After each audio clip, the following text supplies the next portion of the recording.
Welcome, everybody. If you can take your seats. We have a nice full day, and this conference staff, we're kind of nuts about staying on time, so it's so delightful to be up here a couple minutes past 9. And I'm Ann O'Keefe. I'm the Assistant Director of the Hauenstein Center for Presidential Studies here at Grand Valley. Many of you were able to join us last evening, and to you I say, welcome back. Wasn't that a fabulous conversation?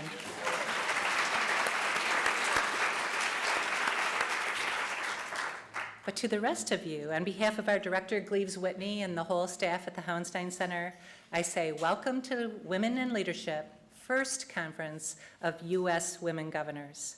We have a wonderful day ahead of us. But you all already guessed that since you signed up for this in record numbers. That means I'm even welcoming people in our overflow room this morning. And to those in there, don't worry, we have lots of time together during the breaks. Good morning, honored governors. Thanks again for being here in Grand Rapids, telling us your stories and sharing your wisdom. Good morning to our two guests from the National Governors Association here from Washington, D.C., Christy Amberman and Nikki Guilford. We will just keep on telling you how grateful we are for your partnership during this unique weekend. And welcome President Haas and Board of Trustee member Mary Kramer. We here at Grand Valley devote our lives to helping all of our students reach their full potential in order to make a difference in the world, and your support and to the Hauenstein Center and every student here is very much appreciated. And now I look to everyone else here. I have no doubt that this room is filled with leaders, strong, capable, brilliant women leaders with your own stories to tell.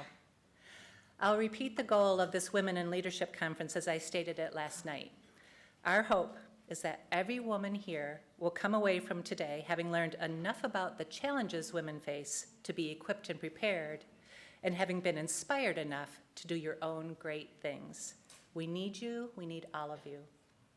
You wouldn't be here today if you didn't recognize that gender discrimination, like racial discrimination, is not a thing of the past. I got to borrow lots of great statistics from our guest author, Deborah Rohde, for my welcome last night. But today you'll get to hear those and even more from her, directly from her.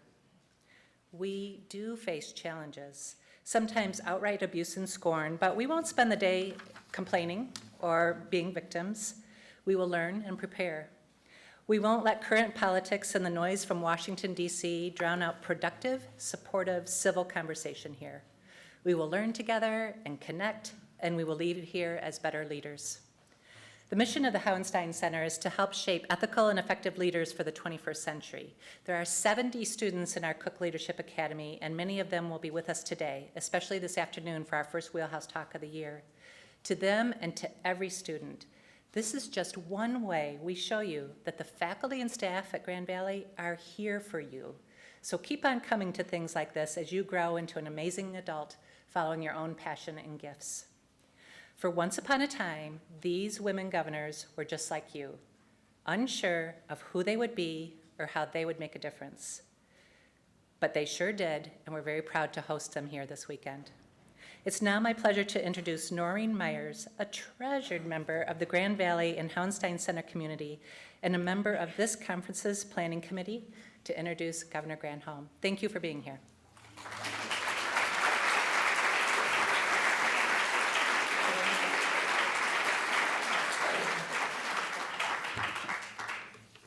Good morning. Good morning. Former New Hampshire governor and current U.S. Senator Maggie Hassan recently authored an article about women's leadership.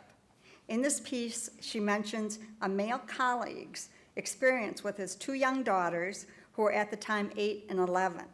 He was a New Hampshire state senator, and while driving with his daughter, he received a phone call from Governor Hassan, which he did not answer. The 8-year-old, who had heard the governor's message, asked her father if he was going to run for governor. The 11-year-old, who had grown up with Governor Jean Shaheen before Governor Maggie Hassan's term, replied emphatically, "Dad, you can't, you're not a girl."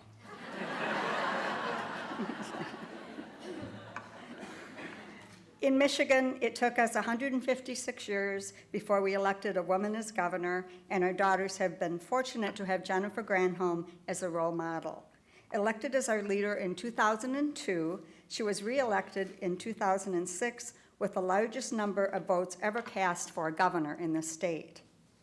Throughout this period of time, you will recall that Michigan experienced unprecedented economic challenges manifested in a deeper and longer recession than other states, largely because of our historical dependence upon traditional auto manufacturing. Throughout her period of governing, her leadership was defined by her tenacious ability to sustain her long-term vision of diversifying our economy. She focused on the creation of clean energy jobs, and unintimidated by the roadblocks, she exercised strength, integrity, spirit, and drive to instill optimism and confidence in the future of our beloved state. Early in 2011, Michigan experienced the largest drop in unemployment of any state in the union. She persisted. Among her other accomplishments, I would like to mention an action she took that had a particularly meaningful effect on our university. Understanding the critical significance of a college degree, she appointed her Lieutenant Governor, John Cherry, to lead a higher education commission charged with the duty to find ways to increase the number of higher ed degrees. As the result of the Cherry Commission's recommendations, Grand Valley State University doubled its enrollment, and now we're 25,000 Laker strong. Thank you. Prior to serving as our governor, she was elected Attorney General in 1998.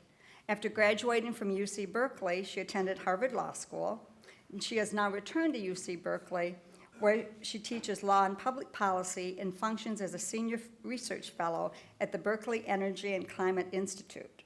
Along with her husband, our very first gentleman, Dan Mulhern, a Harvard Law graduate and an expert in leadership development, they wrote the political bestseller, A Governor's Story, and together they operate the leadership and policy training enterprise, Granholm Mulhern Associates. Additionally, she's a senior contributor to CNN. As a further indication of how she has maintained her focus on economic diversification, she chairs the American Jobs Project, a multi-university research initiative focused on state-based policies to create advanced manufacturing jobs in clean energy. She persists. Please welcome and thank Governor Jennifer Granholm.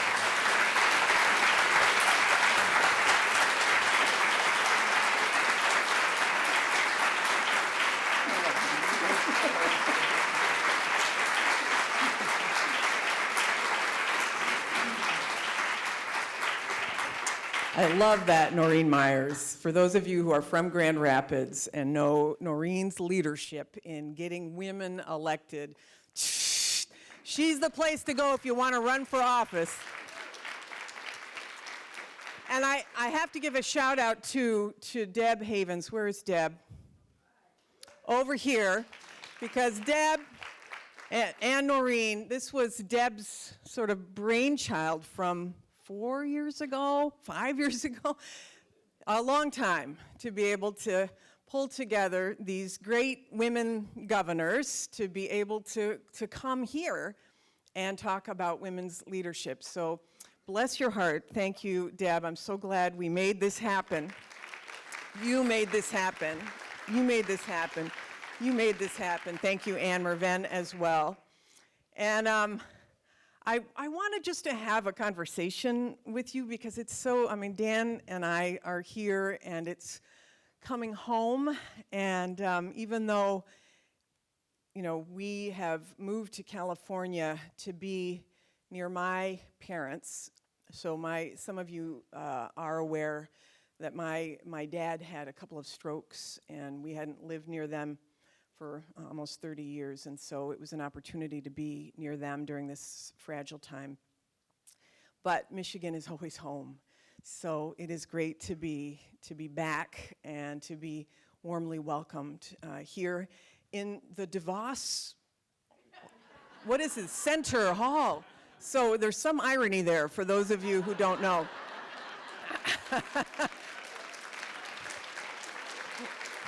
But it's great to be here.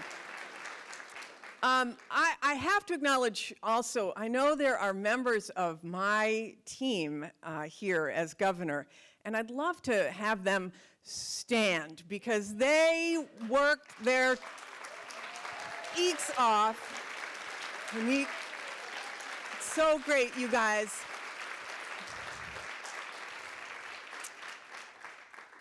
You cannot lead, right, by yourself. It is not a person on the top of the pyramid exercise, and really you're only as good as your team. So glad that you guys, and some of you, Janet Olszewski, making the trek for hours, and Judy Coran, Jeff, and Monique, and Bill Anderson, and Trevor Thomas. Thank you so much, you guys, for being here. I miss you all.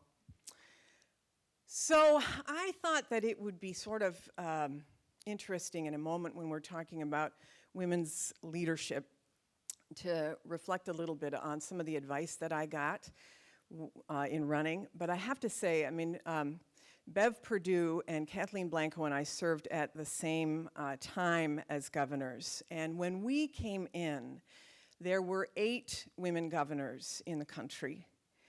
And today there are 6, 4 of whom have been elected and 2 who were elevated from being lieutenant governor. When we came in, 28% of the state legislative seats across the country were occupied by women. And today, it's about 24%. We are going in the wrong direction. But here's the good news, is that one measure of how this is going to change comes from Emily's list. Last cycle, they had about 1,000 women who said that they wanted to run for office. Now, of course, Emily's list is on the Democratic side, but it's one indication, and I'm sure there's other measures as well on the Republican side, but they had about 1,000 women at this point in last cycle who raised their hand and said they wanted to run for office. Today, there are 10,000 women who have raised their hand and said, I want to run. There is something happening afoot. I won't characterize what's happening, but or why that's going on, other than I do think that there is a sense out there of particularly the millennial generation, younger women who have a sense of duty, who feel like, and this is true with men too, because I think there's a huge number of women and men, younger women and men in particular, who want to serve their nation and who feel maybe they aren't going to serve in the military, but that running for office and taking ownership of leadership in their community or their state or their country is a calling, and that they are called. So as I was saying to a couple of them yesterday, if I had a baton, I would say, here it is. The baton has been passed. And I wouldn't say not just to young people, because I know there are some middle-aged and senior people out here who are also feeling, Kelly Rossman, feeling like you want to have a say in governance, that you feel, not just because of who you are, but because of what's happening and the changes that you want to make, which was alluded to last night for those of you who were here in that fabulous program. So back to the advice that I got. And for those of you, the reason why I want to get to that is because I hope that every one of you out there thinks in some way of yourself as leading in some measure. Now, running for office isn't for everybody, but it's for a lot more people than who think it's for. You know, there's a lot more people who should be running than who are raising their hands. And that is, of course, particularly true for women. Women often have to be invited to run. And so, you know, Dan and I spend a lot of time with my parents now, and my mother, who is just a hoot. She's a product of her generation, of course. And so when I was growing up, she used to tell me, okay, don't talk about yourself because people don't want to hear it, right? She would say, never ask strangers for money And she would say, if you're in a competition with a boy, let the boy win. So how I ever got elected with those 3 pieces of advice. But she also used to say something super important, and she still says it about other people because she knows I chose well. She would say, do not marry a man with an I problem. And she didn't mean this kind of I. She meant with an ego problem, right? And in her way, she was saying to me that don't marry somebody whose ego is going to be so big that you won't be able to spread your wings and fly. Marry somebody who will be a partner. And that piece of advice, I think, and this is something I say to young women in particular, but it's true for men as well, is to marry well. And I don't mean marry for wealth. I mean marry somebody who will allow you to soar, who will not hold you back, who is strong enough, whose ego themselves, who feels confident enough that he won't be threatened by your success. And so much, I think, of women's, so much of the low numbers of female participation in the electoral process, to me, has to do with some of what was discussed last night, which is that women are slotted into being the primary caregiver, and that men often are threatened by women's leadership. And so I married this great guy. And Dan Mulhern. And you know, Dan, of course, we met in law school, and he's from Michigan, and so I married Michigan. And when he was growing up here in Michigan, he wanted to either be Pope or president. And so, you know, he went along, he went to U of D High, he was like a debate champion. In fact, where's Deborah Rohde? When he got to Yale, I don't know if she's in the room, but, oh, she is. You know, Deborah was one of his debate coaches, right, at Yale when he went on to Yale. But at Yale, he majored in theology. He went on to teach at Tampa Jesuit. He ran an inner city center with a bunch of nuns in New Orleans, Kathleen. I mean, he was going along that path. He ended up then going to law school, and we met. So he didn't become Pope. But he did become a saint for marrying me. But I can assure you, when he was growing up, being first gentleman of Michigan was not at the top of his list, right? It was not something but here I was fortunate enough to marry somebody who was not threatened. And also, if you knew Dan, you would know we are totally different people. And so when we'll talk about this later, I think, after Deborah Rohde speaks, but when I ran for Attorney General and when I ran for governor, it was because people approached me and asked whether I would do it. I was like, pfft.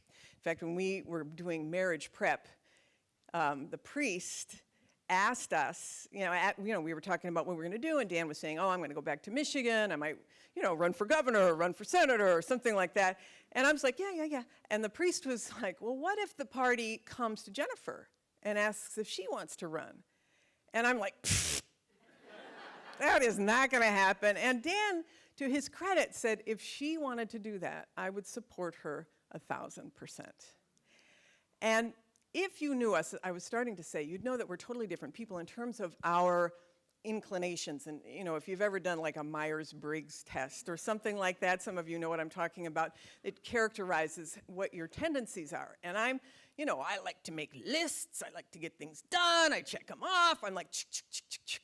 And Dan he plays guitar, he writes poetry. He used to leave poems in my mailbox with pressed flower. I mean, he's an artist, really.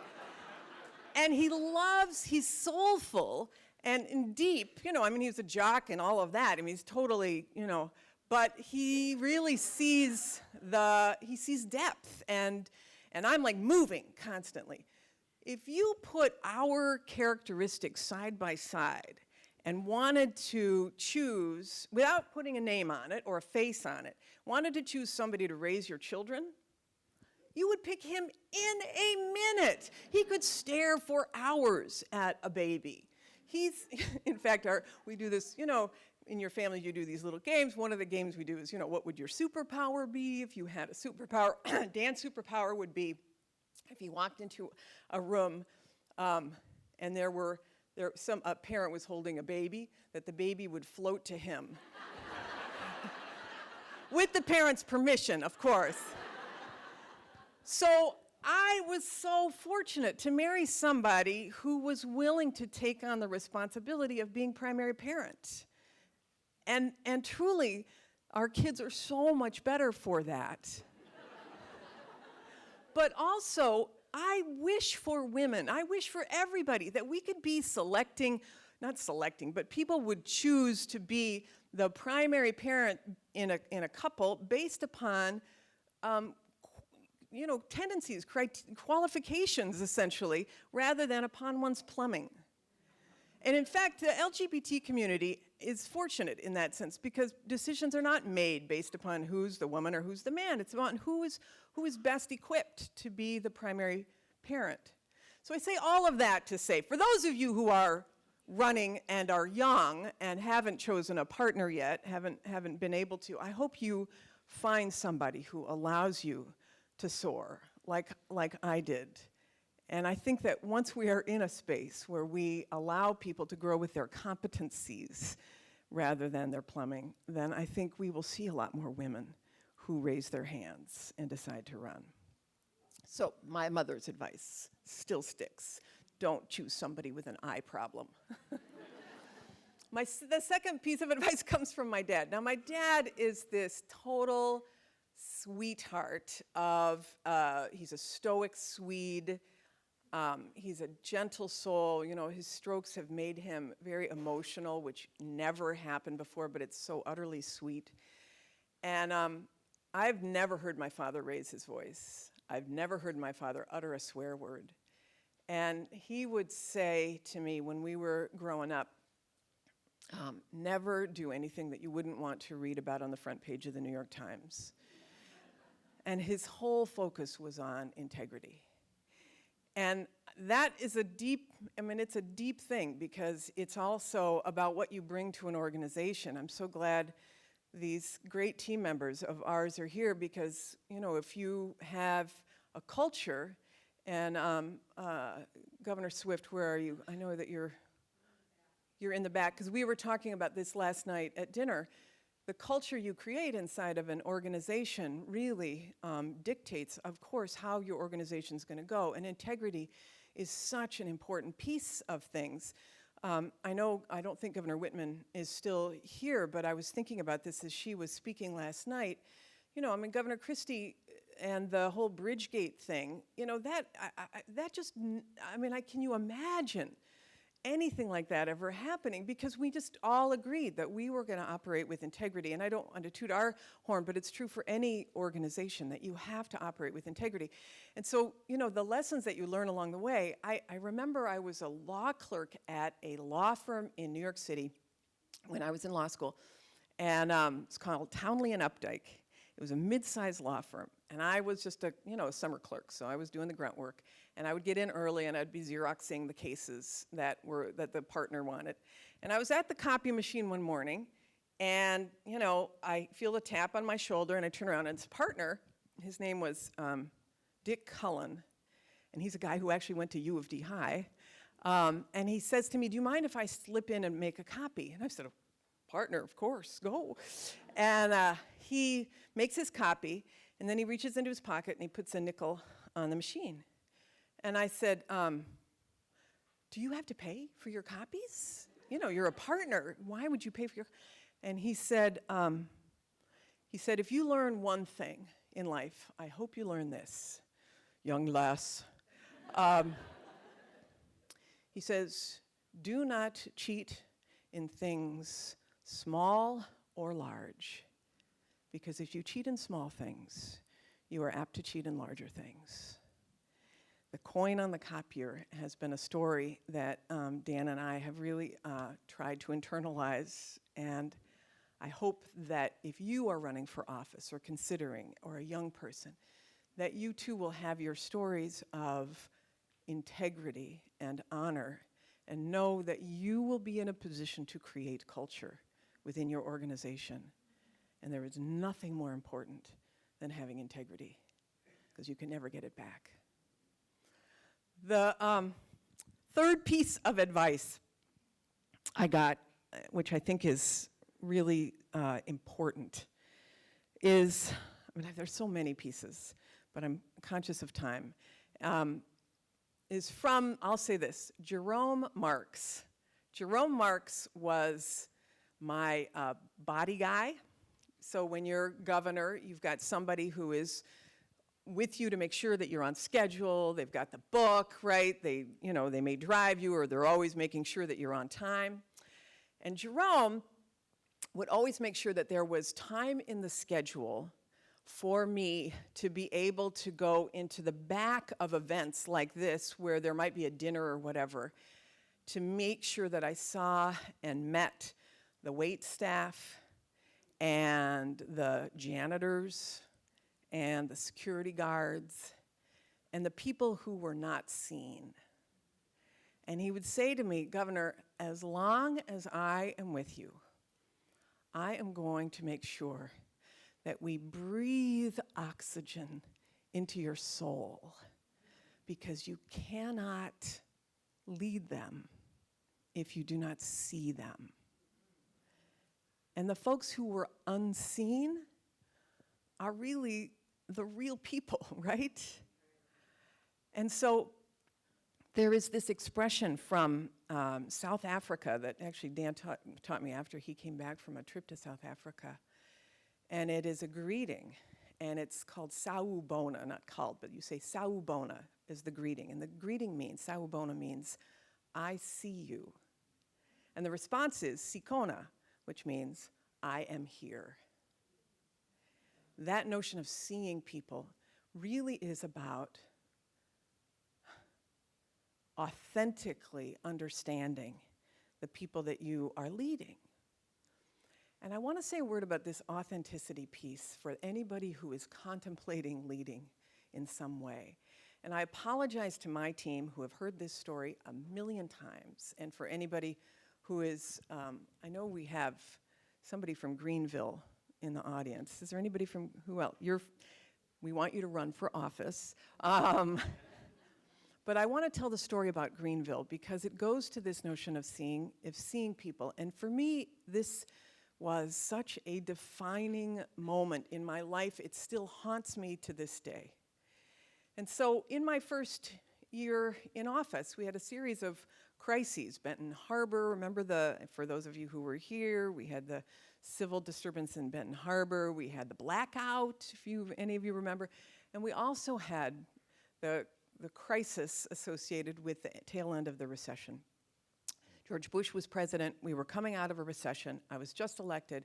My advisors were saying, what a great time to be elected, because when we're in recession as a nation, people don't buy cars or buy big manufactured goods. But when you're coming out, there's pent-up demand. And so, when we recover strong. So I'm like, great, good timing. The end of the first year came, and we weren't creating jobs hand over fist, as the economists had projected. And I get a call from the head of our Michigan Economic Development Corporation, and he says, Gov, we got a problem. I said, what? He said, there is a little town in, slightly to the west of Lansing and to the east of Grand Rapids called Greenville, and that little town is about to lose their refrigerator factory. And that refrigerator factory employs almost 3,000 people. And it's a town of about 8,000 people. So it is a one-company town, essentially, all the suppliers that were in Greenville, et cetera, right? You know what I'm saying, right? And so when I heard this, I said, all right, wait, I'm the new governor. there is a big factory that is about to go to Mexico, and this is going to happen on my watch, and this is going to be a huge explosion in this community. Not going to happen. We are going to bring my whole cabinet to Greenville, and we are going to make Electrolux, which was the operator of the factory. We're going to make Electrolux an offer they can't refuse. Not like a Chris Christie offer, but, you know, we were going to put incentives on the table and stuff like that, you know. So we all go to Greenville, and everybody who was anybody was there. At the time, the mayor was there, and the head of the UAW, who represented the workers at the Electrolux factory, was there, and the head of the Chamber of Commerce was there, and the head of the Montclair Community College was there, Montclair Community College was there, and the head of, you know, all of the grand poobahs were in the room. And we went into the city hall, which at that time was probably the size of this stage. I'm not exact, it was a very small-ish room, but everybody was there, and we were sitting around a big square table.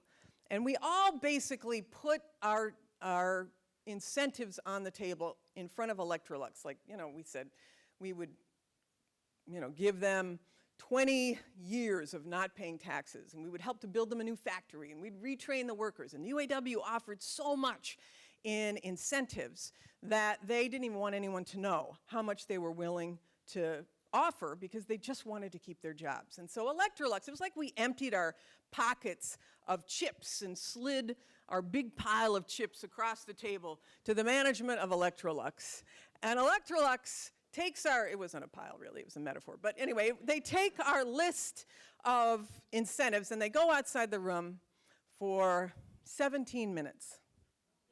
And they come back in and they say, wow, this is the most amount of incentives that any community has ever offered us to stay in a community to try to keep jobs. This is super generous. But there's nothing you can do to compensate for the fact that we can pay $1.57 an hour in Juarez, Mexico. And so, as you all know, they left. And that, the month that the last refrigerator came off the assembly line, the employees had a gathering in Greenville at Clackle's Orchard Pavilion called The Last Supper. And I was not invited to that supper, but I went because I was obsessed with the words, "There's nothing you can do." Because I was thinking, oh my God, if this is happening in Greenville, what does this mean for other manufacturing communities across the state, right? So I went, and it was this packed pavilion, and there was a band playing sad music, probably a sad band playing sad music. People sitting around 8 top tables with boxed lunches and basically saying to each other, what are you going to do? What are you going to do? And I went up to the first table, and there was this guy, he's wearing his tiger's cap on, and he had some tattoos. I remember it. He jumps up, and I thought, he's going to be really mad at me for not being able to save this factory. And he says, no, Gov, come here. He says, I want you to meet my daughters. And he had 2 young teenage daughters, and he pulls them in, and he says, I am 48 years old.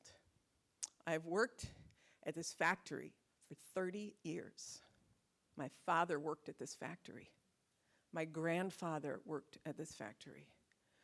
All I know, he said, is how to make refrigerators. And then he puts his hand on his chest like this. So, Gov, tell me, who is ever gonna hire me? Who is ever gonna hire me? And that question was asked by everybody in the room that day. And it's been asked by everyone in one of the 70,000 communities across the country that have lost a big factory since the start of this century. That experience seared my soul. I'm still obsessed with this question about how we can create jobs in America in a global economy, especially now with automation as well. And the reason why I tell you this story is because for those of you who are considering leadership, I pray that your soul is seared by something. I pray that you put yourself in a position to see other people's pain, because you cannot lead them if you do not see them. Nancy Pelosi describes having been to a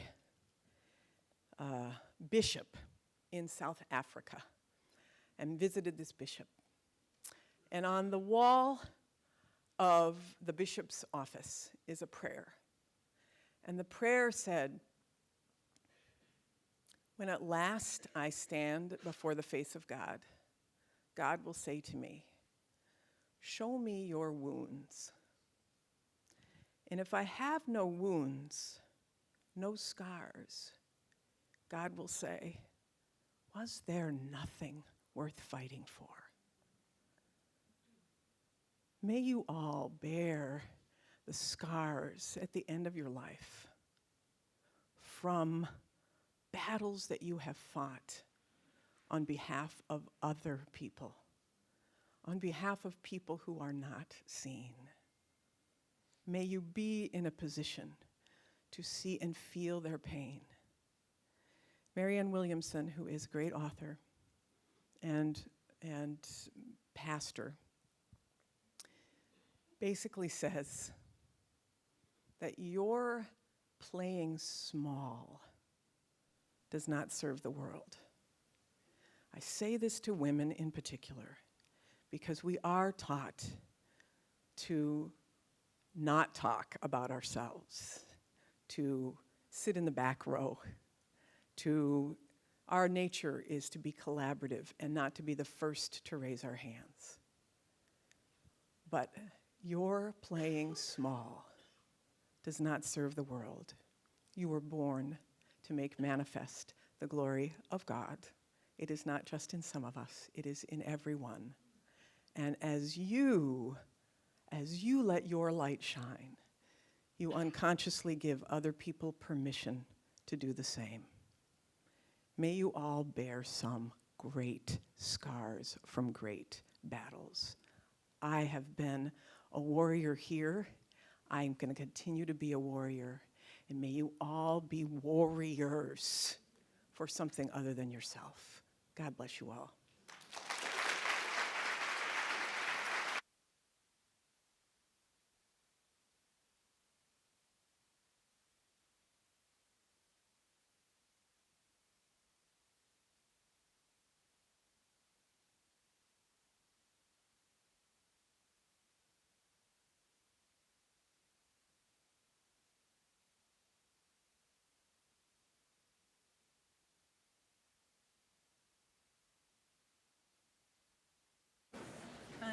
Come on up.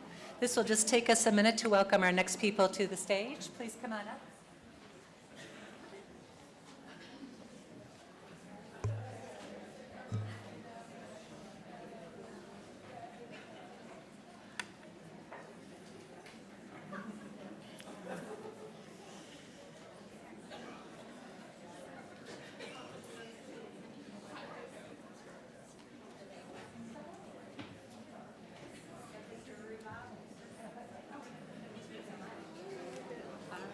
Okay, great.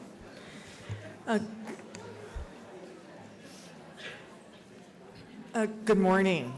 My name is Anne Merven, and it is an extraordinary privilege to be here this morning as a member of the Planning Committee for this amazing conference. First, I have to say, Jennifer and Dan, welcome home. We're thrilled to have you. And as always, Governor, it's not easy to follow you, so. But I had the privilege of working for Governor John Engler, and I remember sitting down with Dan as part of the transition process with his incoming chief of staff, and we were talking about the role of the spouse, and I remember thinking to myself, we've never had a first gentleman before. I don't know what advice I can give him. The first piece of advice was that he should take advantage of the fact that there are state troopers that will drive him all over the states to go to the UP a lot. Take advantage of that. But that individual is the person who's going to be there at home at night when that leader comes home and needs to be heard and consoled and supported. And what a phenomenal job you did in that regard. And Governor, the grace in which you handled those economic challenges during an extraordinary time in our state, we all owe you a debt of gratitude.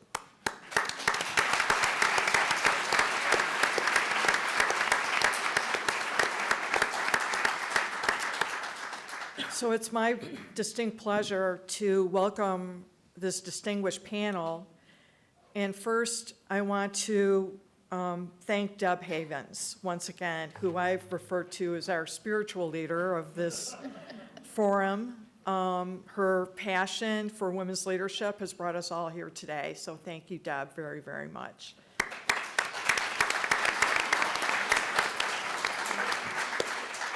And outside of a scholarly situation, we've been provided this very rare and unique opportunity to discuss the unique contributions of women leaders and the difference that gender does make in making policy. What I find extraordinary about this panel to my left is that they were elected in different decades. So we're going to get a taste of what it was like in that particular segment of time. So Governor Kunin took office in 1985 and served 3 two-year terms, the first woman in U.S. history to accomplish that. Barbara Roberts was elected for a term lasting from 1991 to 1995. And Governor Blanco served from 2004 to 2007. And Governor Perdue's tenure is the most recent from 2009 to 2013. So we'll have that perspective. Deb will moderate using the skills that she acquired over an extraordinary career of being in communications and in news. And it was her dissertation that explored gender leadership issues from 7 first-time women governors that bring us here today. We're pleased to welcome Governor Kathleen Blanco. She is the first and only woman to serve as the governor of Louisiana. After an extraordinary 24 years in public service, she never lost an election. This part I love. In 2003, in her campaign for governor, she beat 16 men.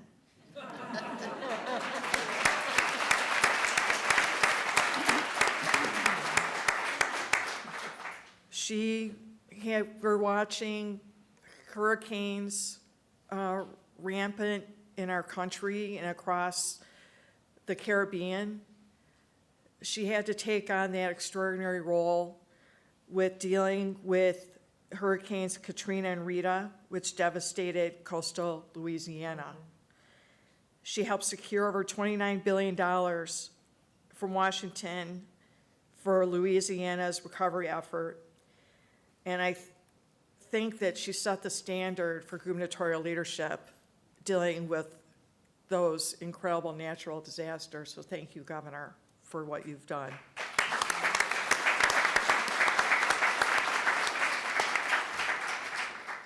Next, Beverly Perdue served as the 73rd governor of North Carolina from 2009 to 2013.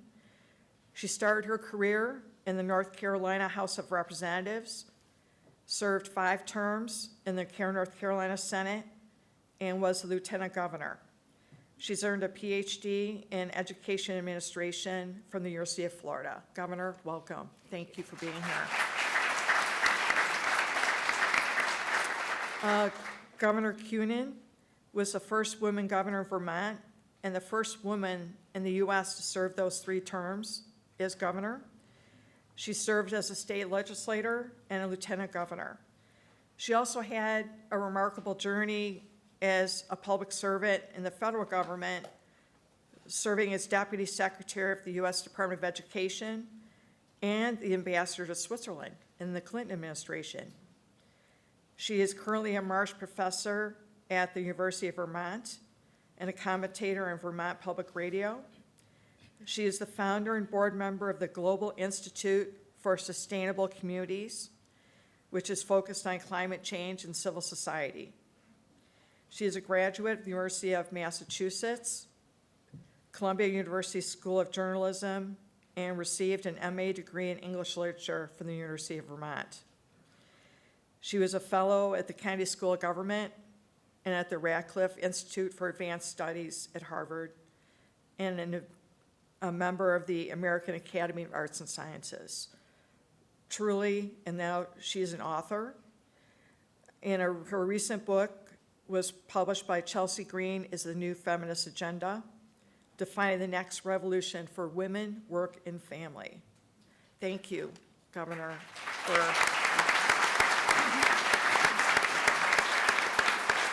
not only being a leader in politics, but in literature, history, and all that you've done.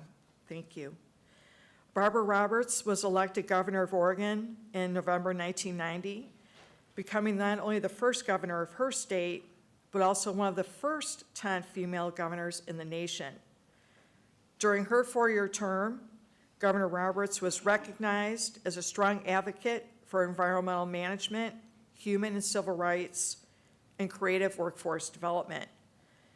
She also became a nationally acknowledged leader in the field of government redesign and reinvention, which we applied many of those same principles during Governor Granholm's administration. She has served as Oregon Secretary of State, which also serves as a lieutenant governor, and she's held local office. She's held a position at Harvard University School of Government, and she returned to Oregon, taking a position at the Portland State University Hatfield School of Government. And Governor, we're pleased to have you here. Thank you. Now I'm going to turn it over to our spiritual leader, Deb Havens.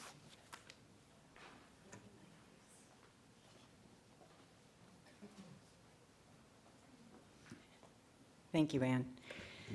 Well, first of all, I want to just take a moment to say I have received so much acknowledgement for having the idea to organize this kind of event, but I want to assure you I never would have had that idea without the opportunity to meet these incredible women as part of my dissertation process. They inspired me, they just illuminated so much. It was just a natural thing. We all have to have the opportunity to hear their amazing experiences, the legacy of knowledge that they have, the acknowledgement that they deserve. So, I mean, isn't it obvious? We had to have this conference. I also want to say that I had the extraordinary privilege of volunteering for Governor Granholm's first campaign when she was campaigning for the nomination. I got to work with the education team and travel on the bus with her and see her in action with the people that you described that did not normally be seen, but just loved you, and we can all see the evidence of why. It's so wonderful to have you back. Thank you.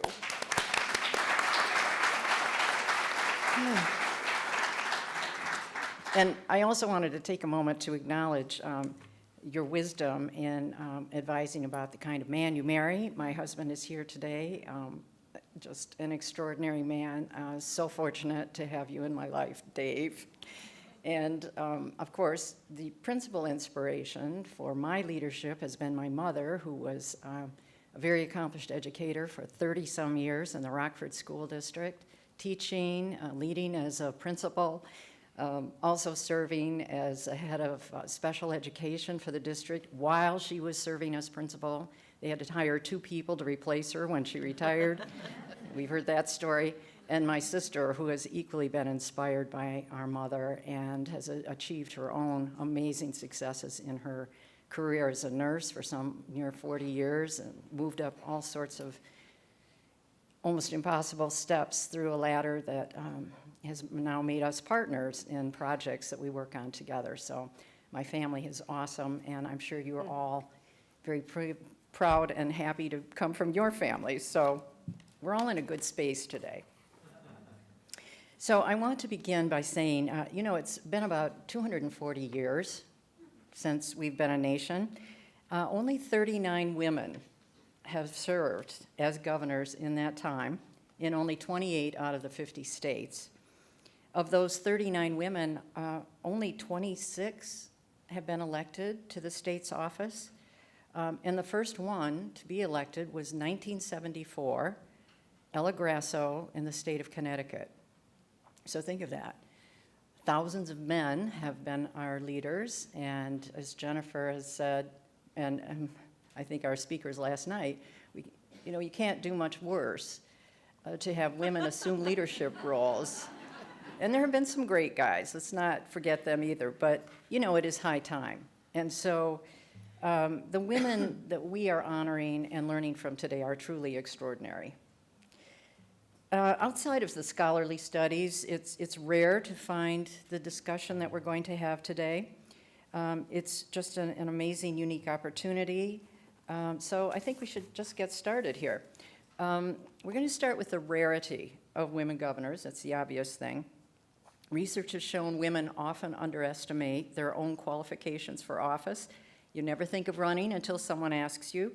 So I'd like to have each of you describe how you visualized yourself as governor when you did not have that example in your own state. There were very few role models to look to outside of your state.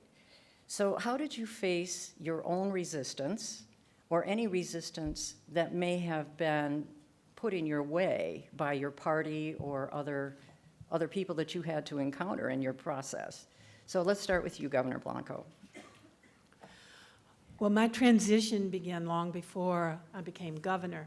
I was doing some consulting work with a body of elected people. There were 2 bodies of people. I was actually doing reapportionment after I had done managerial work during the decennial census. So I was hired consulting to help a particular parish, and the table was full of men. And I had done my presentation, and then I was just studying the group and sort of having an out-of-body experience. And I began to realize that these men were so unique in their own right. They didn't have anything much in common. Some were highly educated, maybe a couple of lawyers. Some were poorly educated. Maybe they had 8th grade. They were local. They were serving in local office. And some were day laborers, possibly, or, just maybe a businessman here or there. And I looked at them, and I thought, what's their common denominator? And I couldn't figure it out right away, but I thought, well, listen, I know women who are highly educated. My husband was vice president of a university, so we're part of a university family. I knew women who were poorly educated. But none of us were there at this table. So what was it? And then I began to think about myself and think that we just naturally assume that you have to have special qualifications to do this. And you really don't. Basically, you have to be about 18 years old for most offices and breathing.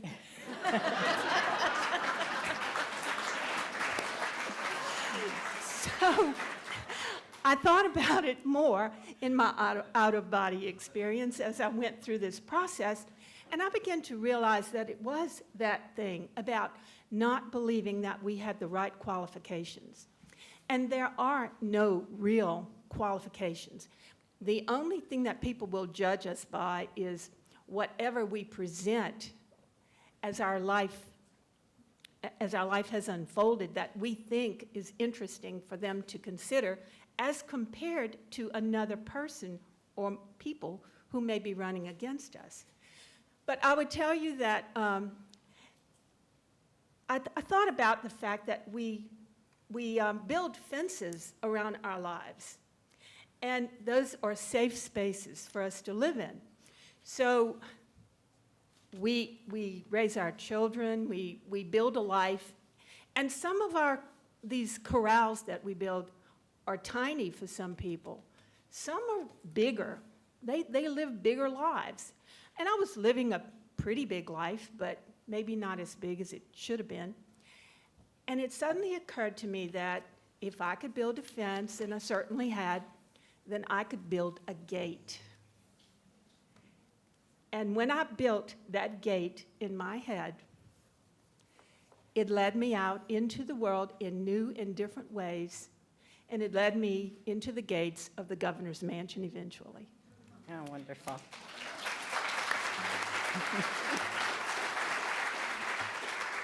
Thank you, Governor. Let's just move right down the line there, okay? Thank you, Deb. I'm honored to be here. And Jennifer and Dan, I feel like I've been to a Baptist reunion and I've been born again. I need to go out and get those scars. My scars aren't deep enough. Congratulations on being home. You all, I'm just the pragmatician in the group. I'm more like Jennifer. I'm a list maker and a to-doer, and I have always been purpose-driven, and I've tried to be a mindful thinker and logical, consequential decision-making. I didn't do any of that with my life. I met with a group of young women at coffee this morning, and they were asking me questions, and I said, you know, life just happens, and it really does. And I think what you're going to have when you walk away from this weekend from us and from the speakers last night, whom were great, is perhaps just a glimpse of risk-taking and dream setting and goal sharing and pure old-fashioned persistence. And that's what it takes. If you sit around and wait for somebody to ask you to do anything, you'll never be asked. So maybe these ladies were asked. I wasn't asked. I got there the old-fashioned way. I clawed my way to the top. And I would urge some of you all to do that. There is no reason that any of you in this room today can't be whatever you want to be. And I'm proof of it. I grew up, neither of my parents had a high school education. I was poor, dirt poor. I ended up being governor of what I consider the greatest state in deference to Michigan, maybe the second greatest this morning state in the union, and I'm really proud of it. And I got there through the generosity and love and money of thousands and thousands of people in North Carolina and all over the country. I too never had the role models, as we've heard last night and today. You really have trouble being it if you can't see it. And I would assume that's why this conference is so important today, Deb, to me, and perhaps to you, that my role for the rest of my time trying to give back is in trying to encourage women of all ages and men of all ages to get out there in the arena and to fight, because the country needs fighters. My children tell me, Mom, if you've always been the one who said go to college and get an education and then get a job and stick around that job for a while. And they look at my resume, and my resume is like, wow, that woman could not keep a job. Because I changed positions in my life 9 different times. And every time you decide to do something, you take a risk. You take a step out to the edge of the cliff. And you know that old saying, if it doesn't kill me, it only makes me stronger. And what's the worst that can happen? You can lose. That's not going to hurt but 24 or 48 hours, and then you move on. And so you take a risk. You don't stay in the same position forever. And so you young folks here who are getting your degrees at this wonderful School of Public Policy and are Cook Fellows and Cook Leaders, think about that. The thing that you're going to do this time next year should not, in most of our minds in the 21st century, be the thing that you do 10 years from now. You should be willing to build that set of tools that allows you to change directions many times in your life as the world changes around you, and it will. And so just as I took a different pathway to gubernatorial leadership and to now my work in the private sector in ed technology, I urge you to do the same. Don't wait to be asked. Build your contact list starting this morning. Before you leave here, get all of our contact information and use it, because you will ask strangers for money if you run for office.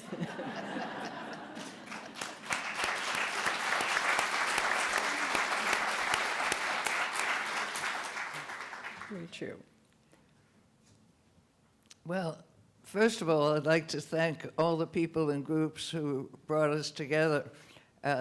This is the first time that I've been in a group when somebody said the word governor and 8 heads turned.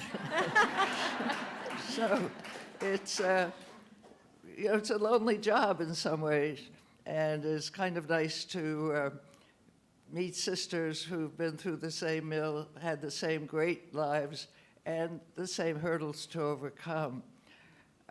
What makes a person run for office? Leave the comfort, mostly comfort of private life, and have the privilege of criticizing those in public life. But what makes you go over that line between being a private person and a public person? Well, I have a PowerPoint, but it's a virtual PowerPoint. And trying to answer that question, I put the answer in 3 different boxes. In the first box, there's something called anger. You have to be mad about something that you want to change. And it can be positive anger. Anger, of course, under control, which women are very good at. But, we're never supposed to get angry. But in this box video PowerPoint, you're allowed to. So you could be angry about the traffic on your street. You could be angry about climate change. It could be large or small. You can be angry about your child's school. My first anger, but I would combine it with worry, which women are also very good at. I worried about my children's walk to school where there weren't any sidewalks, and that got me going. And I had to find out who made these decisions, how to get change, how to get my neighbors involved. And that was step number 1.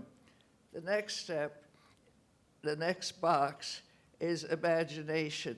You have to be able to imagine the solution to a problem. And I've put another ingredient in that box recently, and that is empathy. And it relates somewhat to Governor Granholm's talk just now. You have to be able to put yourself in somebody else's shoes. You have to be able to empathize, which is somewhat different from sympathize. It's not just emotion, it's really feeling what it feels like to be a school crossing guard or a factory worker, and have the response to that, to see it, to feel it, in order to become an agent of change. So we have 2 boxes. The first one is anger, the second one is empathy and imagination. The third box is probably the most difficult of all. It's called confidence and optimism. We're living in a time when politics is not pretty, for lack of a better word. I won't elaborate either, but I think you all know what I'm thinking. But it never had a great reputation, we know that. But it's at a real low point right now. The only good thing is that more people are waking up, and as the statistics came from how many women are now running for office, I started an organization in Vermont, which is part of a national organization called Emerge Vermont, and we are seeing 3 times as many applicants. We recruit and train people to run for office, trying to break down the mystery and make it practical and feasible. Well, anyway, optimism is important. You have to sort of believe in the system and believe that you will make a difference and have a sort of fundamental trust in government. Otherwise, you wouldn't want to be there. And countering the pessimism is probably the most important thing we can do in our time and our generation. But anger, imagination, optimism, I think those three are a good test of where you are, and I hope it also provides an invitation for you to enter this club, which has a very small membership.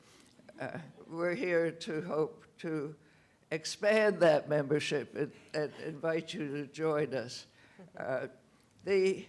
In my case, I had one role model. I mean, I had other role models in my life, but a role model as governor, and that was Ella Grasso. And when I campaigned in southern Vermont, people would mention her name. In northern Vermont, they'd never heard of her, but she was a real hero, being the first in Connecticut, and she was very, very important to me. And you do need to see somebody who's there. And each of us in our own states have served and continue to serve as role models. And this is sort of a bonus that you're getting. Each of us probably came there in a different way. I too, like Beverly Perdue, worked my way up the ladder. I started out as a state legislator and then became lieutenant governor before being governor. But how did I get the guts to run for governor when there weren't many role models? Well, in my second term, I served on the Appropriations Committee.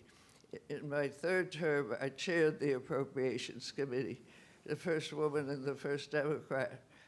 Just to show you progress, now all the money committees in the Vermont legislature are chaired by women.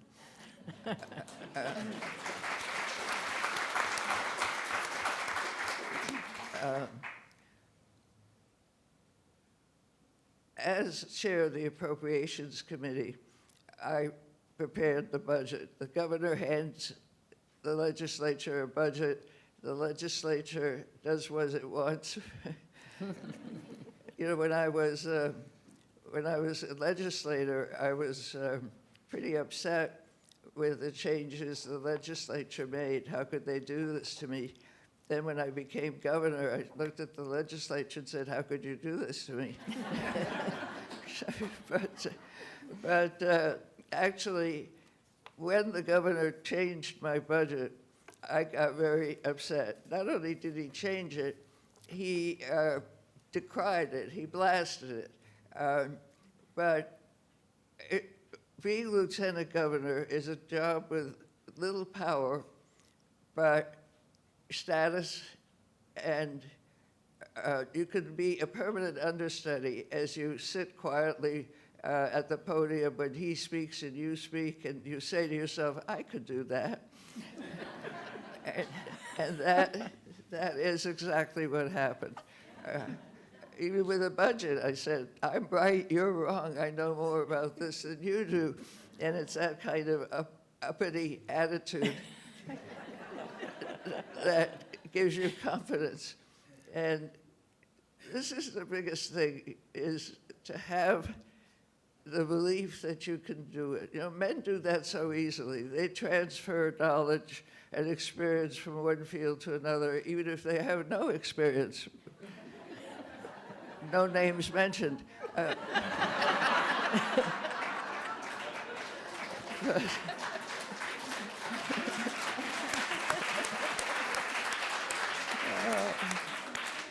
I just want to end with a note. It's a great job. I think of all the political positions that exist in America, being governor is the best. As was mentioned last night, you're closer to the people, you can actually get things done, and you can have a wonderful time doing it. Oh, thank you so much.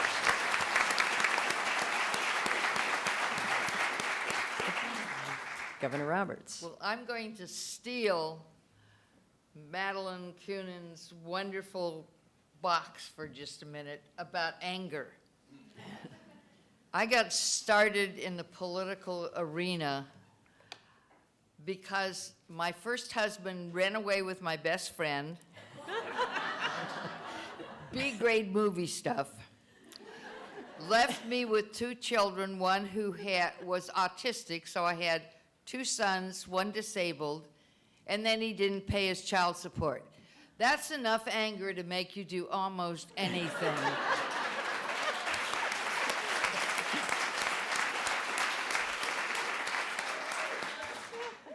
But when my son was 6 years old, my elder son was 6 years old, they sent him home from school with a note that said he could never come back again because of his disability.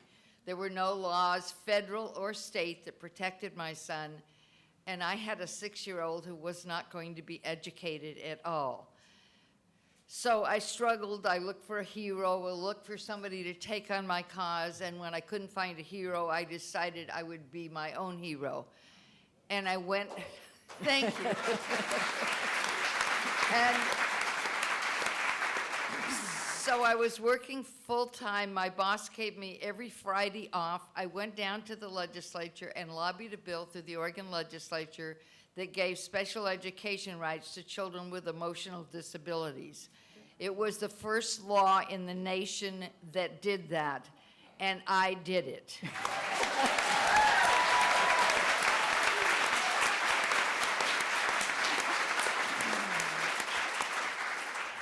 And the difficulty with that kind of anger and that kind of a knowledge base, you find out you can make a difference, that it matters, that you can touch people's lives, and I never could go back. I ran for my local school board, so I served on the school board, the community college board, the county commission, finally ran for the legislature. I was the first woman majority leader in the Oregon House in my state, and then I ran for Secretary of State, and as you heard Deb mention, the Secretary of State in Oregon is also the lieutenant governor and also the auditor. We get a lot for our money. And it is considered a stepping stone to the governor. Well, I won the first election in 1984 to Secretary of State, becoming the first Democrat to hold that office in 110 years. 4 years later, I ran again and won every county in the state. And but it never occurred to me that I could be governor. I did not know I was a leader. Even when I was one, I didn't know I was one. So I was serving my second term as Secretary of State, and I got invited to come to the Kennedy School of Government at Harvard to do a 3-week leadership program. And I was so excited I was going to Harvard. I had no idea that it was going to change my life so dramatically. I went through with about 70 people in my class, part of them elected, part of them bureaucrats, part of them heads of agencies, state government agencies, local government agencies. And I served 3 weeks in this education program with these 70 people. By the end of the first week, everybody in the class started treating me like I was the president of the class. I mean, they looked to me as a leader to fight back with the Harvard professors. They said, oh, no, not me, you. And so I suddenly realized, as time went on in that 3 weeks, that my class of other leaders had seen me as a leader. It was absolutely a life-changing experience, not just what I learned from the program, but that experience. So I came back to Oregon as Secretary of State, and I had this quiet secret. The quiet secret was, I'd like to be governor. But I didn't dare tell anybody that because it was too ridiculous. I just couldn't say so. Well, 6 months later, after inside I knew I now was a leader, and I had this secret plan. Well, it wasn't a plan, it was just an idea. My governor who was running, my Democratic governor who was running for re-election to his position as governor, at the very last minute, dropped out of the race for re-election. The next day, I announced my candidacy for governor.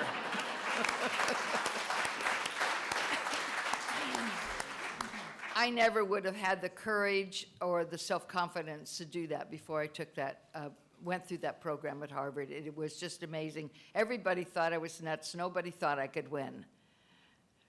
And in November of 1990, I became Oregon's first woman governor. So anger is a really good starting point, is what I'd like to say.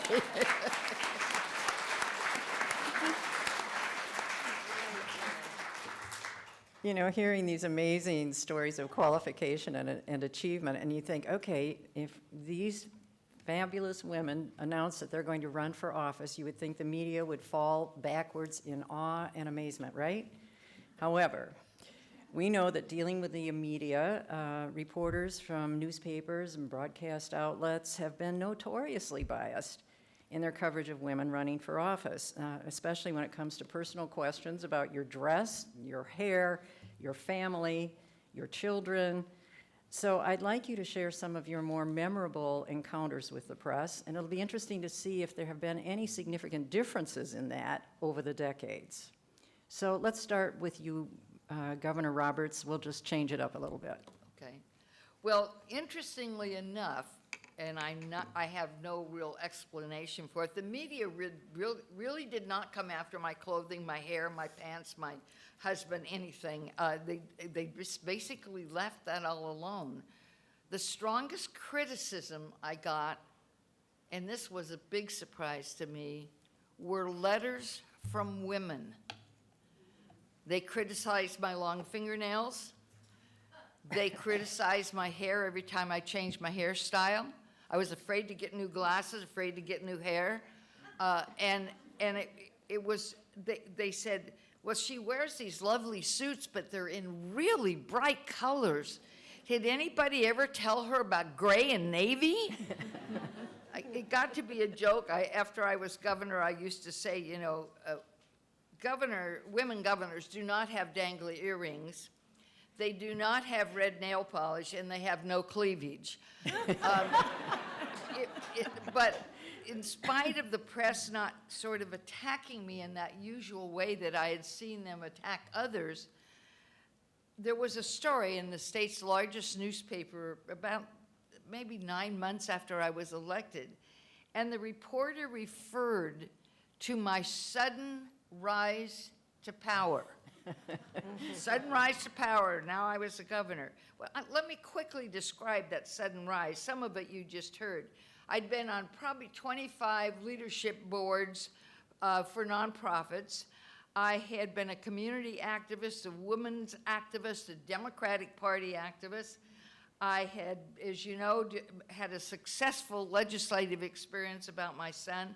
I'd spent 10 years on the school board, 4 years on the community college. I'd been a county commissioner.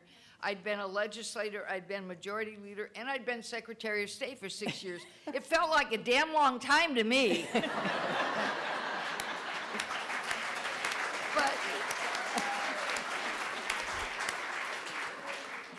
But if a male figure, political figure, had done what I did over that 20 or 25 years, it wouldn't have seemed sudden to the press because they would have been following them for years. They would have told stories about their great leadership and their great imagination and their integrity or whatever else they had to talk about. But we don't look like leaders, and they never see us coming. And I recall the story that Christy Todd Whitman told last night, Governor Whitman, about how she was running against an incumbent governor, and she got within 2 points of an incumbent governor. And that was because nobody saw her coming. And that's one of the difficulties we have, because the press doesn't acknowledge our leadership even when we do, and they don't see us coming because our successes, when I became majority leader of the House, the press never said it was the first time a woman had held that position. When I was elected Secretary of State, no one mentioned it had been 110 years since a Democrat had done that. So it was a really interesting thing. You would have these policy successes and these political successes, and no one would notice except you. And so I think that was a really good lesson for me when he referred to my sudden rise. So it's really hard to get the press you deserve as a leader, as an innovator, as a person who holds public office, and that's something we need to learn to do better, but the press needs to learn to acknowledge our leadership. Excellent.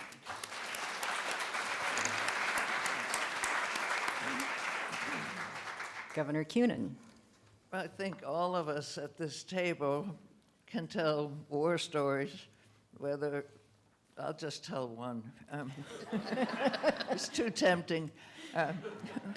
But I was speaking before the Chamber of Commerce, and it was a speech on economics and budgets, and I had to learn some new material, and this was sometimes an audience that was hard to win over. So at the end of my speech, I felt really great. This was good. I got lots of applause. And a man came up to me who was a supporter, and big smile on his face, and I was real happy to meet him. And the first thing out of his mouth was, "Madeleine, I love your hair." So obviously that's what he'd been doing, looking at my hair with all these statistics and everything else. But I think we have to sort of dig deeper. Why is this so? I mean, I think there's only been one, not even a paragraph, a single line about why, what's his name, always wears a big, oversized red tie. That's about all they can say about men is their ties. We have so much more material to talk about. But, you know, there's a reason why, for a while, Hillary just wore black pantsuits. She might have had 24 of them. I only have one, but I wear it when necessary. But and you'll notice Rachel Maddow, those of you who watch her, she always wears exactly the same thing. And it leaves people speechless, because they might be able to talk about her hair, but that'd be tough too. But why is this so? And I've been thinking about this a long time. I mean, women in power are still new to the public. And when a woman is in a job that is traditionally held by a man, somehow the image of the man is still in the back of our minds. It's a very subtle thing, but tradition is deep and long. So when you see the first female rabbi, when you see the first female corporate head, when you see the first of anything, you try to say, now, who is this creature? We expect male characteristics to come from female governors in terms of leadership, in terms of style, in terms of authority, but we also expect her to be feminine. And so this sort of androgynous figure is hard to figure out. You know, in the 70s, there was a very popular book, How to Dress for Success. Does anybody here remember this? Oh, yes.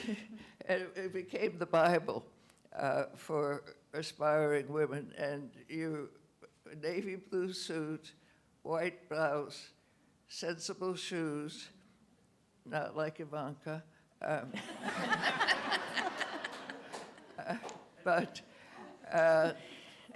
your feminine side was a little frill around the neck, that gave you authenticity. So they expect us to be women, to be warm, to be kind, to be sensitive, and to look like a woman. But they also expect us to be masculine in terms of strength and leadership and all those masculine qualities. So I think that's one of the reasons that it's probably best to wear the same clothes every day. So, but you can't let it get you. You know, I mean, I got angry in the day when you got phone calls and not texts. Why was I wearing white stockings? There's a wonderful feeling of being a former governor. You're really liberated from all that crap.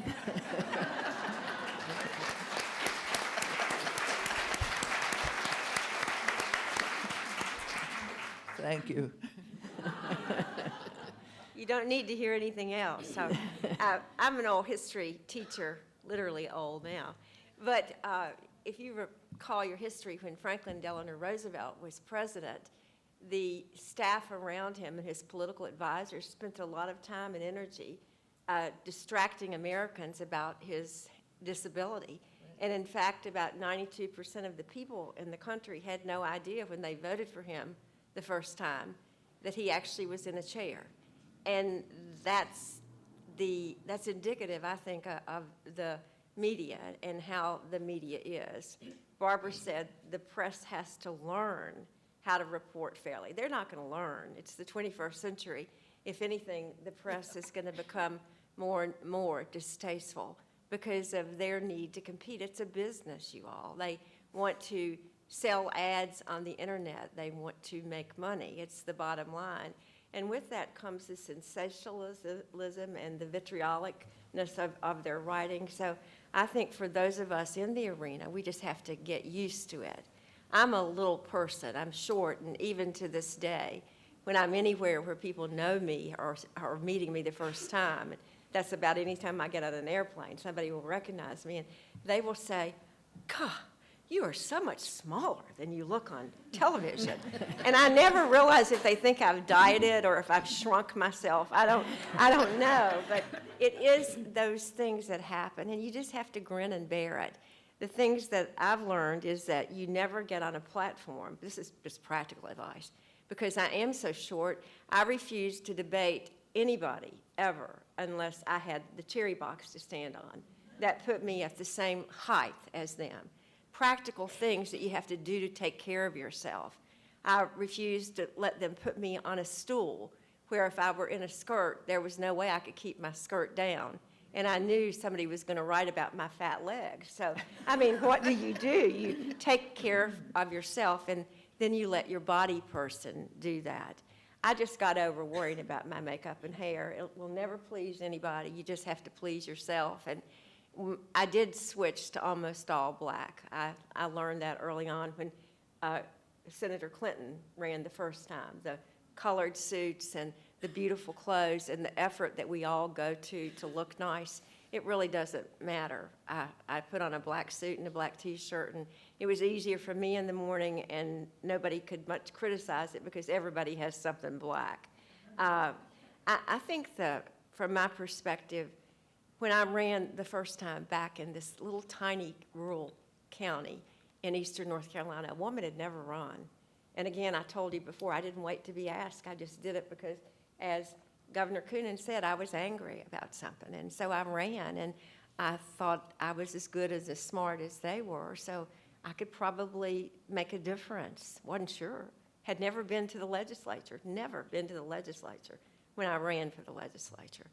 And my advisors told me not to let people know I was a woman, just like they'd told Roosevelt not to let people know he was in a chair. None of my campaign materials, not one iota, referenced the fact that I was a woman. Back then, you could be a proud Democrat. It did say Democrat, but nobody knew I was a woman, and Beverly can be, a man's name. And so I did it that way. I agreed with what they told me to do, and I won. But then I began to kind of dislike myself about that. I thought, if people can't take me for whom I am, then I don't want to be here. And I never let it bother me anymore. I never let the press bother me much. I, like a lot of other really wise people, just stopped reading it. I wouldn't read the clippings. I wouldn't look at the internet in the morning. I just did what I thought was right until one day I get the call that every mom hates from the major newspaper in the country, accusing my wonderful, marvelous lawyer son of doing a very bad economic development deal. And that's the first time I lashed out at the press. I wasn't mad about myself. I was mad about the lies being told about my child. And so I think sometimes you or your family have to really toughen up. My young son, back in the day, came home one day from, I think, maybe second grade, and he was crying. His name was Emmett. He walked in to the kitchen. I happened to be home that night because most evenings I wasn't there. We're all out there doing something when you're in elected office. And he said, "Mama, are you really as bad as Johnny said you are?" And Johnny didn't read that or hear that on TV. He heard that at his kitchen table from his family or somebody's family. And I explained to Emmett, my son, that there were really two me's, and that me who was in the legislature wasn't really me, his mom. Me, his mama, was this kind, gentle, loving, wonderful person, and people liked me. But me, the legislator, the policymaker, was this mean, controlling, powerful, ugly woman making decisions that 50% of the people are going to hate. And as a result, they're going to hate me, and they're going to hate him. That's what I had to remind my older son of the day the statewide press attacked him, that it wasn't about him, it was about me. And as a result, you become fairly tired of it pretty quickly. I think in America today, and again, I'm out of the arena every day, so I don't have the hassle that many of you who will have if you enter the arena. I think in America today, the 24/7 news cycle, the simplicity to set up a false email account or a false Twitter handle, the anonymity of being able to say whatever you think at midnight after 2 glasses of red wine and post it on Twitter and just to hell with the consequences is very problematic for America and for the world. I believe that's why we have so much of the meanness and the cynicism that we see in our national being today. I don't know how to fix that, Deb. Maybe that should be a second PhD dissertation for you. But that is a challenge for those of you who are getting into the arena. Social media has changed the game, and I've changed trying to become bolder with it myself. And so I urge you, anybody that I advise now about running for office, my advice to them is the first hire you make after your chief of staff is a communications director who understands and is good as anybody in the country with social media. All right.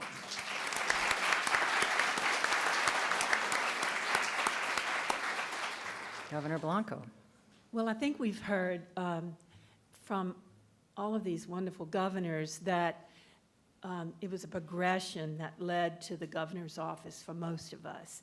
Last night, when we heard Governor Whitman, that was a more unique experience, but most of us worked our way through, and that's not a bad thing because you learn how to function in government as you do that. I started in the legislature and then got elected to the Public Service Commission, and then I was lieutenant governor. As a matter of fact, 7 of the 8 governors invited here all held statewide elective office before they became governors. I think 4 of us were lieutenant governors. Governor Granholm and Napolitano were attorneys general, and Barbara was Secretary of State. So we had statewide exposure before we progressed to the office of governor. For me, it was a very natural progression, and the media did not pick on me, not at any of those intervals during campaigns. Now, some of your opposition might want to pick on you, and social media was just beginning when I ran for governor. It was not as pervasive as it is now. The internet was still relatively new. People did not walk around with telephones that gave them minute-by-minute news. It was a little more difficult, more traditional, more what we knew for our lifetimes. But nevertheless, that progression brought me into the governor's office. I never really was angry. I just wanted to be doing something interesting and productive. And I, too, came from humble beginnings. As a matter of fact, as a youth, my father ran for office 2 times and lost, and I hated politics. I just hated it, and I wanted nothing to do with it. Then I married this interesting man who loved politics. And through osmosis and exposure, I began to see it differently, but I still didn't see myself there. It took some time, and in one of my jobs as a census director for an 11-parish area, I had to go out and get free media just to get people to fill out those census forms and not be afraid of big government. And once I did that, I did have random women walk up to me saying, "You need to run for office." One of them said, "You need to run for clerk of court because our current clerk of court is going to retire soon." Each time I heard that, I thought, that's so weird. That's not me. I just can't possibly do that. I had 6 children.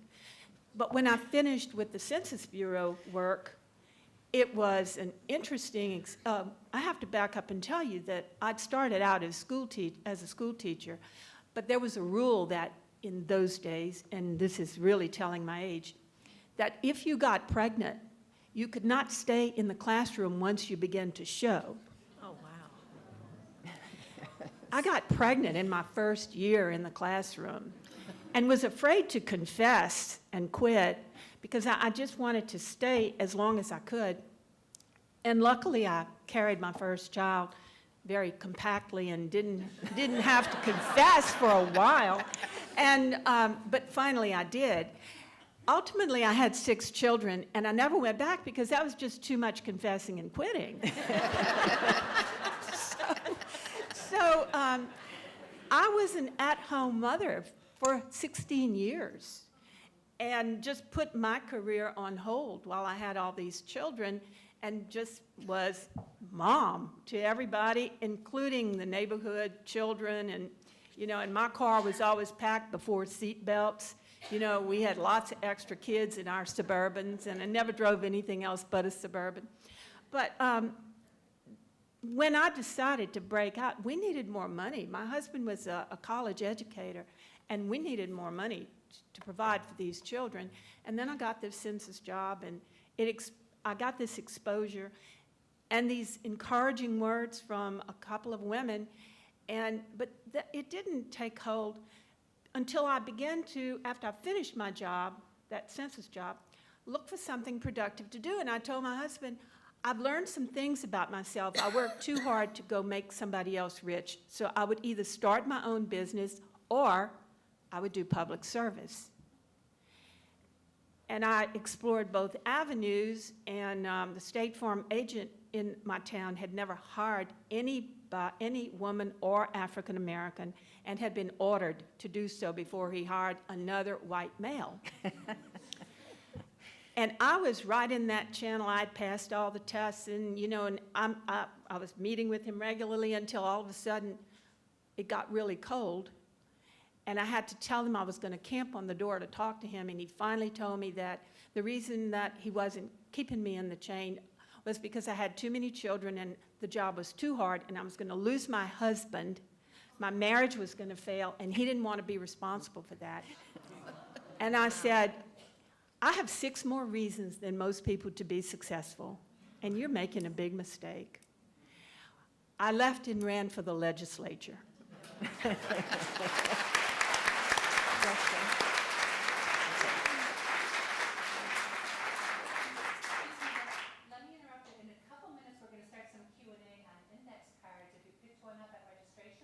You can be holding that up for staff. Staff will also come down with some blank ones, and in a few more minutes, we'll have time for a few questions from the audience. So please hold those up or ask one of our wonderful people here if you need a card.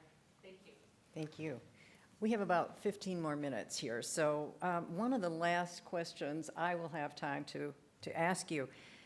Running as a woman, Patricia Schroeder, the first elected congresswoman from Colorado, has been quoted this way: "When people ask me why I'm running as a woman, I always answer, what choice do I have?" She was so brilliant. So let's talk about that. You've already mentioned the media response to your outward appearance, and there has been some progression. That's very interesting to hear. Kind of devolving into social media, it sounds like. But when those kinds of comments come from the outside, let's talk about the inside. What kinds of issues have you seen differently from your male counterparts?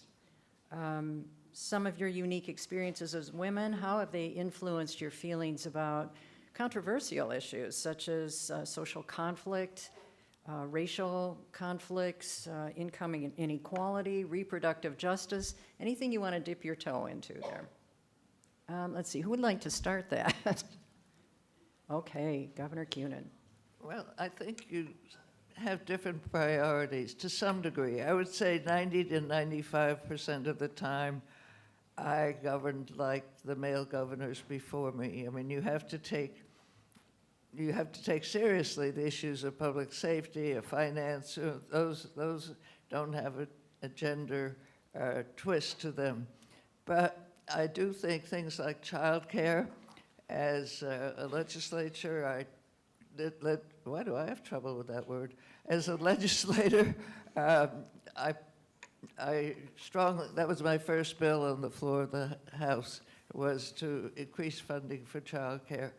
And things like education, some of the soft issues, women, they're called soft issues, which they shouldn't be, women are more inclined to be in favor of across party lines. But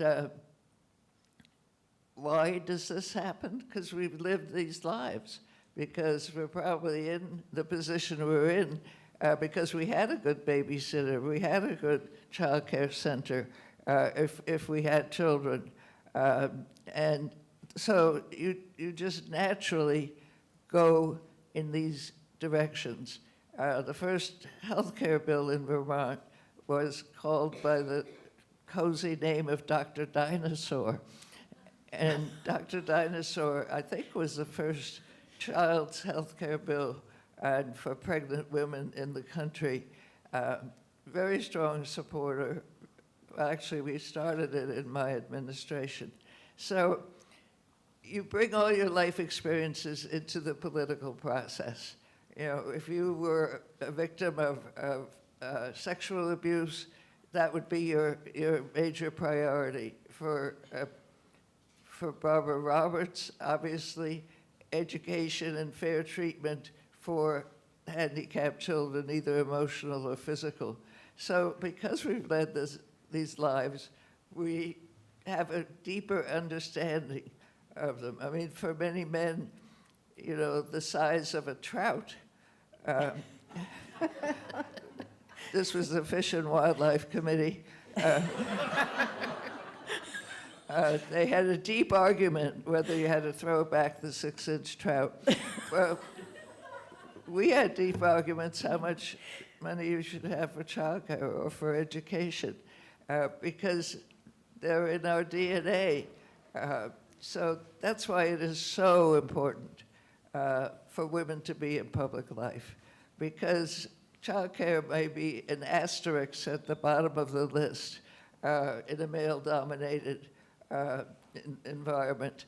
And with a woman at the table, they have to listen, and many of them listen willingly, but may not have made it top of the list. So politics is competitive, not only in who gets elected, it's competitive in what is on the agenda and where on the agenda it is. And that's why we have to be there. And I have to attribute this this quote to Barbara Mikulski, who I heard say at an event, "If you're not at the table, you're on the menu." Right.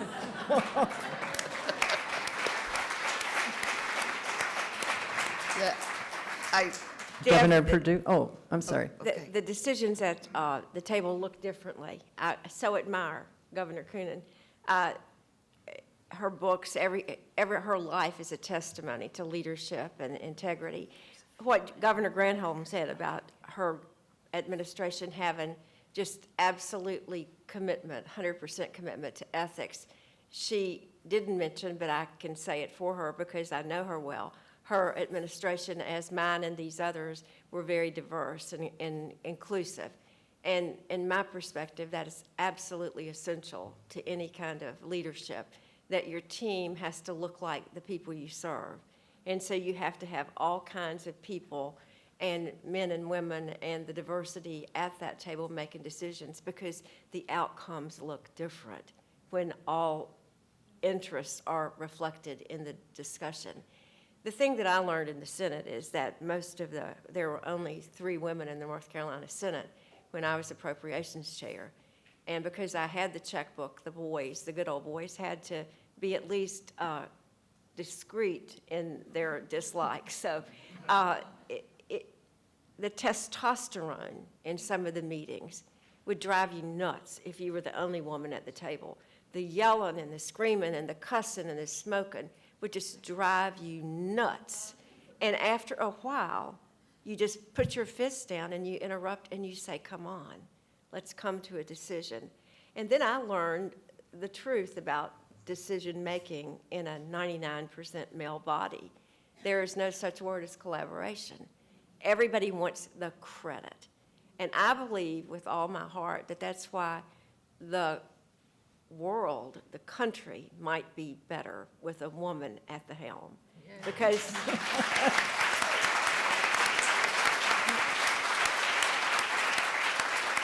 the decision wouldn't be about power.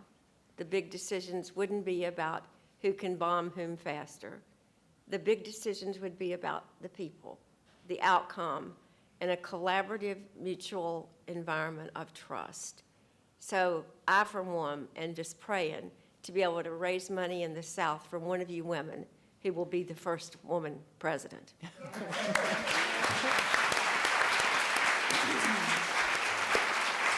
Governor Roberts. Thank you. Very briefly, I think of 2 issues I took on as governor, and you can see the variety here. But the reason I took on the Revenue Committee, I had served on the Revenue Committee all the time I was in the legislature, so I knew the tax system inside out, and I literally took on tax reform. I don't think any man in his right mind would have done that. But the other one was more interesting because it was unique, and I don't think anyone but a woman would have taken it on. I took on the issue of teen pregnancy prevention. And one of the things that was interesting, usually as governor, the last thing you ever get to talk about is sex. And I got to talk about it with teenagers all over my state and their families and their schools. So I think that was sort of a unique female experience as governor, maybe as a person, but I don't think it's something most men would have thought to take on as a long look at the future of making the state healthier and more secure and more strong families, that kind of thing. So it was a very interesting experience to have families and teenagers talking to me about teen pregnancy prevention. Yeah, I remembered that. I'm so glad you talked about that. Governor Blanco. One of the things that happens when you enter a legislative body is you have guys who, if you're maybe taking a position opposite to them, will start sort of warning you that, uh-oh, you might not get reelected if you keep on this path. Sometimes they're right, so you have to be discerning, But other times, what happens is it takes all of your creative energy away and makes you fearful of moving in directions that you actually want to move in. And so I think you need to guard against that and use a lot of good common sense. But I know, you know, and I had this long 24 years in office, so I've had different experiences in different roles. As governor, I took on juvenile justice reform. And that's a kind of a hot potato too, because well, in our state, the children were being warehoused as adult criminals. I mean, they were put together, but they were treated in the same fashion. And there had been a lot of studies, and there was a good Missouri model, and I adopted it, and we moved those children who had done some pretty serious things, as it turns out, you know, into a model that looked more like a home, looked more like a classroom, treating them as children that we had hope for, children who could change their lives around potentially. So that's fraught with danger, because if you have one incident when you move a group of problem children into a new setting that's a little bit more relaxed, it can blow up on you. Anytime you do justice reform, it can blow up on you. And, you know, we've got this big law and order state mentality that you have to work around. But over the years, I know that being there, just being there, made a difference. I was there when seat belts were not mandatory, and the federal government put pressure on the states and said they were going to withhold transportation dollars. And Louisiana was one of those final holdouts. And I was on the transportation committee. Now, that's the other thing. If you do get into office, you find areas, find a comfort area. For me, it was education. Maybe for you, it might be. But also, try to get on a committee that you know nothing about, and learn something new, and where it'll probably be all men. And so transportation was mine. So the seatbelt issue came up there, and then everybody wanted their independence. That was kind of a hard public issue, but we passed it. And then later on, car seats. One of the legislators said, "Are you telling me that I have to tell my mother and father that to take my child on a Sunday afternoon ride, they have to go spend $30 or $40 or $60? And, you know, and everybody was, I could see they were agreeing with him. And I was there. And I said, "Excuse me, Representative," I said, "No, your parents don't have to do that. That child seat can travel with your child. You can take it out of your car and put it in your parents' car when they want to take a ride." But alternately, we were also making it possible for them to get free child seats, car seats. So anyway, you know, just being there is, you can put a very practical spin on an argument that is designed to blow things up. Even if they know better, you know, they have another mission. So there were all kinds of things. One of the issues that I had helped pass when I was on that committee was helmet laws for motorcycle riders. And those laws were in place in Louisiana. We were rather progressive about it for a long time. Well, the governor who served before me had gotten the support of the pretty tough crowd, including a lot of bikers. And there are some middle-class bikers, and then there are these other bikers. And, you know, and he had the other bikers. And so they're a very tough crowd, and they're male and female, by the way. It's not just male. So I wasn't going to fool with it too much at first when I became governor. But let me go back. The governor before me took the helmet law down, okay, because he was playing to the bikers. And I became governor after that. And a lady from my hometown had a bill to put the helmets back on. And I thought, I've got a lot of work to do, and I don't want to get into kind of a social issue, although it's a safety issue. But I was not going to get involved in it. And she got very close to her votes in the House, but she fell shy of a few, but she had the majority. She didn't, so she could bring it up again. And over in the Senate president made a comment during the debate that he would definitely pass that through the Senate. Well, the former governor made a crack, about something that we were doing, and he got involved in my business. And so I called that legislator, and I said, you going to bring your helmet bill back up? She said, yeah. I said, would you like some help? And we got it passed.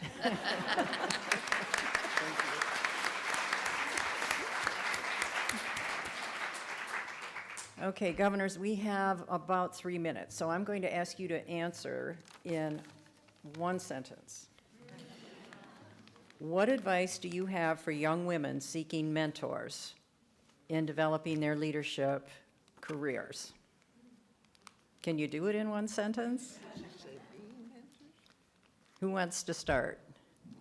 Find somebody that you admire and ask them to help you. They will be thrilled and honored. All right, Barbara? Don't always think of mentorship as direct contact. Books written by people like Madeleine, Kunin, and Granholm and other wonderful governors all over this country who are writing and putting that history on paper, they are also mentors. So think of a book as a starting point for mentorship. Excellent. Okay. Governor Kunin. Well, I think they're, following on Barbara's observation, they're up-close mentors and they're far-away mentors. People in history, the heroes or heroines that you admire, and the up-close person may be down the street. It doesn't have to be a political mentor. Could be a leader in other fields. But don't be afraid of the system. And don't be afraid to, the system looks mysterious. There's not a major at this university called Running for Office 101. Sometimes we wish we were, but who knows who might apply. But all of us have been and are willing to be mentors. So you may be put off by a title or fame or notoriety.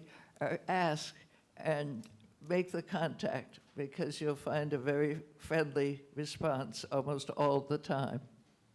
Thank you, Governor. And thank you. And the last word, Governor Blanco.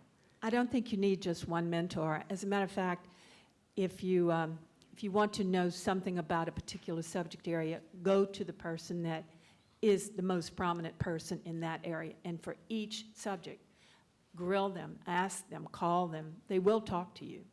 And I think you can get a very broad-based foundation from doing that.